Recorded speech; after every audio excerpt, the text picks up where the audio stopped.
नमस्कार, news nation digital के हमारे इस खास एपिसोड खबरें दुनिया की में आपका स्वागत है। मैं हूं सुमित कुमार दुबे। पिछले 2 साल से यूक्रेन युद्ध में उलझे हुए रूस की राजधानी मॉस्को में एक बहुत बड़ा आतंकी हमला हुआ है।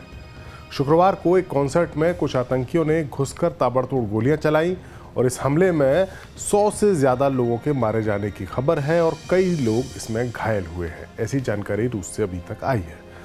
इसे रूस के इतिहास में अब तक का सबसे बड़ा आतंकी हमलों में से एक माना जा रहा है।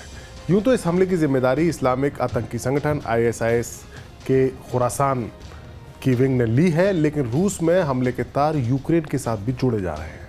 अपने आज के वीडियो में हम बात करेंगे कि अगर वाकई में रूस को इस हमले में यूक्रेन का हाथ होने का संकेत मिला तो आगे क्या हो सकता है, और अगर यह हमला वाकई ISIS के आतंकवादियों ने किया है तो इसकी वजह क्या है और रूस कैसे इनसे निपटेगा।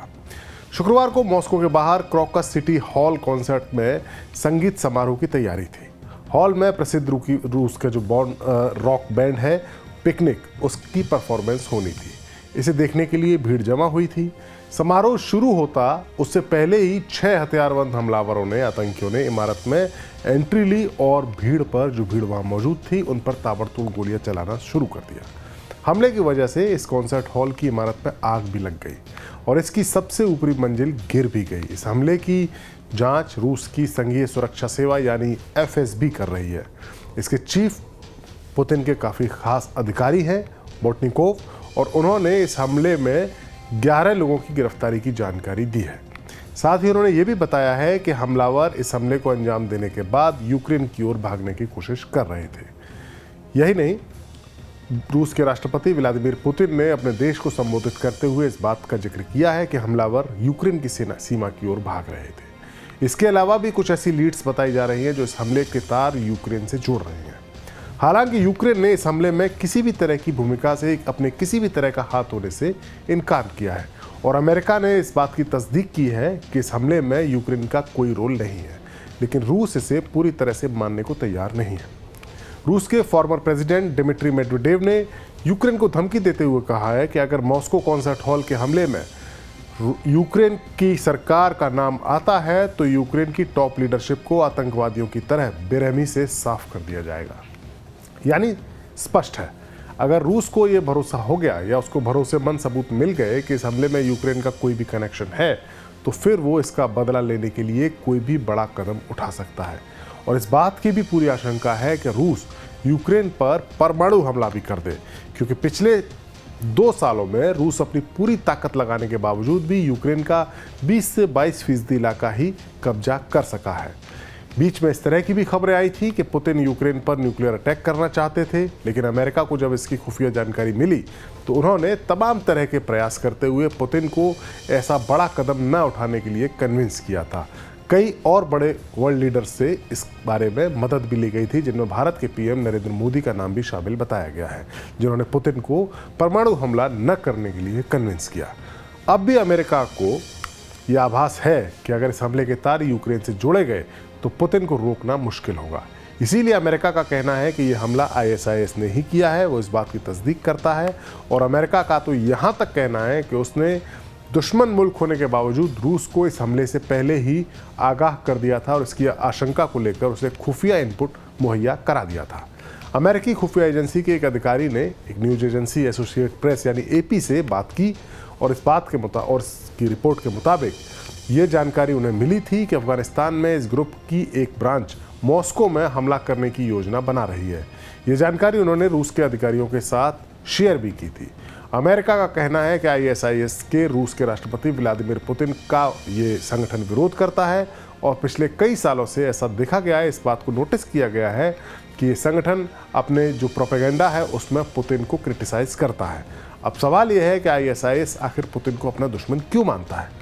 दरअसल ये कोई पहली बार नहीं है जब इस संगठन के आतंकवादियों ने रूस को निशाने पर लिया हो।